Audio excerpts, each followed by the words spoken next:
കേരളത്തിൽ ഇടതുപക്ഷ ജനാധിപത്യ മുന്നണിയുടെ ഭരണം അവസാനിച്ചു. സമരങ്ങളുടെ നാളുകൾ ഇതാ തുടങ്ങിക്കഴിഞ്ഞു.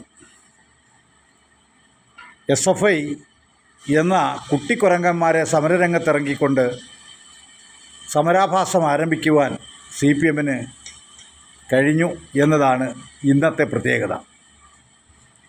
കാരണമായി പറയുന്നത് നീറ്റ് പരീക്ഷയിൽ ക്വസ്റ്റ്യൻ പേപ്പർ ചോർന്നു എന്നതാണ്. ശരിയാണ്, പലപ്പോഴും കേരളത്തിലും ഇന്ത്യയിലുമൊക്കെ തന്നെ ക്വസ്റ്റ്യൻ പേപ്പറുകൾ ചോർന്നു പോകാറുണ്ട്.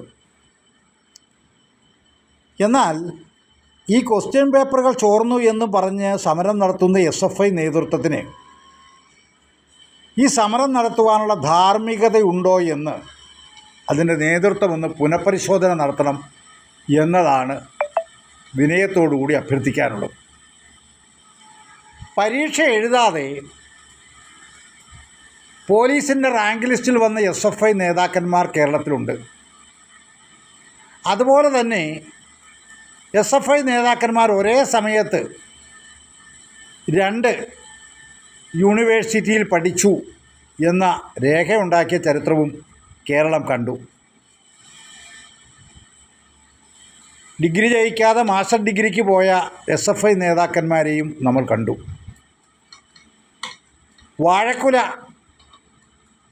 എന്ന കൃതി ആരുടെ എന്ന് ചോദിച്ചപ്പോൾ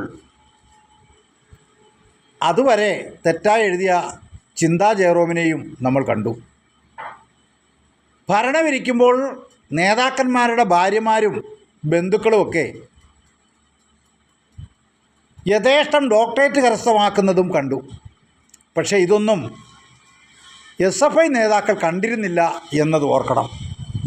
കാരണം ഇതിൽ ഭൂരിപക്ഷം ആളുകളും വ്യാജ ബിരുദങ്ങളും വ്യാജ ഡോക്ടറേറ്റുകളും അതുപോലെ തന്നെ വ്യാജമായ റാങ്ക് ലിസ്റ്റിലുമൊക്കെ കടന്നു വന്നിട്ടുള്ളത് കേരളത്തിൽ ഏറ്റവും കൂടുതൽ SFIക്കാരാണ്. അതുകൊണ്ട് സമരത്തിനിറങ്ങാൻ പോകുന്ന ഈ നാട്ടിലെ സാധാരണക്കാരായ ജനങ്ങളുടെ കുട്ടികളോട് പറയാനുള്ളത്, നിങ്ങൾക്ക് ഈ നാട്ടിൽ ജീവിക്കണം എങ്കിൽ അതിന് സ്വസ്ഥമായ പഠനാന്തരീക്ഷമുണ്ടാകണം. ആ പഠനാന്തരീക്ഷം തല്ലിത്തകർത്ത് നിങ്ങളെ പാർട്ടിയുടെ കോടാലിക്കൈകളാക്കുവാൻ നേതാക്കന്മാർ ശ്രമിക്കുന്നു എന്ന സത്യം നിങ്ങൾ തിരിച്ചറിയണം. കാരണം നിങ്ങളുടെ നേതാക്കന്മാരുടെ മക്കൾ എവിടെയാണ് പഠിക്കുന്നത് അല്ലെങ്കിൽ എവിടെയാണ് പഠിച്ചിരുന്നത് എന്ന് പരിശോധനയ്ക്ക് വിധേയമാക്കണം. പണ്ട് നമുക്കെല്ലാം അറിയാം കൂത്തുപറമ്പ് വെടിവെപ്പ്. ഈ കൂത്തുപറമ്പിൽ വെടിവെച്ചപ്പോൾ 5 പേർ തൽക്ഷണം മരിച്ചു. 6ാമത് പുഷ്പൻ ജീവച്ഛവമായി നാളുകൾ ജീവിച്ചിരുന്നു. പുഷ്പനെ അറിയാമോ എന്ന വിപ്ലവഗാനം നമ്മൾ നാട് മൊത്തം കേൾപ്പിച്ചു.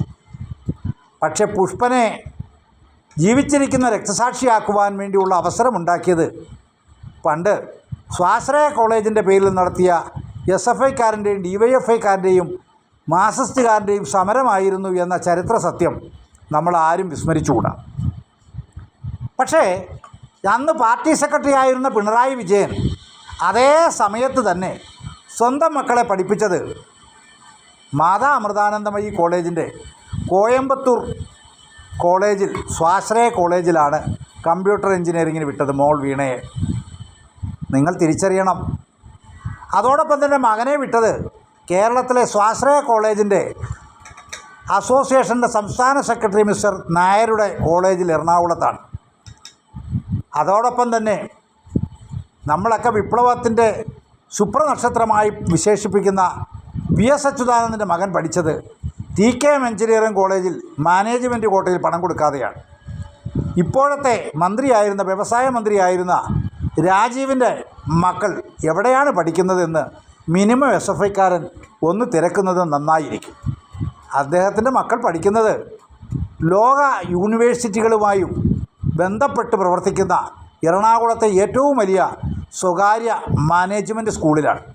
അപ്പോഴങ്ങനെ നേതാക്കന്മാരെല്ലാം അവരുടെ മക്കളെ സമരമില്ലാത്ത സ്ഥലം നോക്കി പഠിക്കാൻ വിട്ടിട്ട് മണ്ടന്മാരായ കർഷക തൊഴിലാളിയുടെയും അതുപോലെ തന്നെ ഈ നാട്ടിലെ ചുമട്ടുതൊഴിലാളിയുടെയും ഈ നാട്ടിലെ സാധാരണക്കാരൻ്റെയും മക്കളെ സമരത്തിന് വേണ്ടി പ്രേരിപ്പിക്കുന്ന ഈ കാപഢ്യം SFIക്ക് വേണ്ടി നടക്കുന്ന പ്രിയപ്പെട്ട കൊച്ചുകുട്ടികൾ തിരിച്ചറിയണം എന്ന് വിനയത്തോടു കൂടി അഭ്യർത്ഥിക്കുകയാണ്.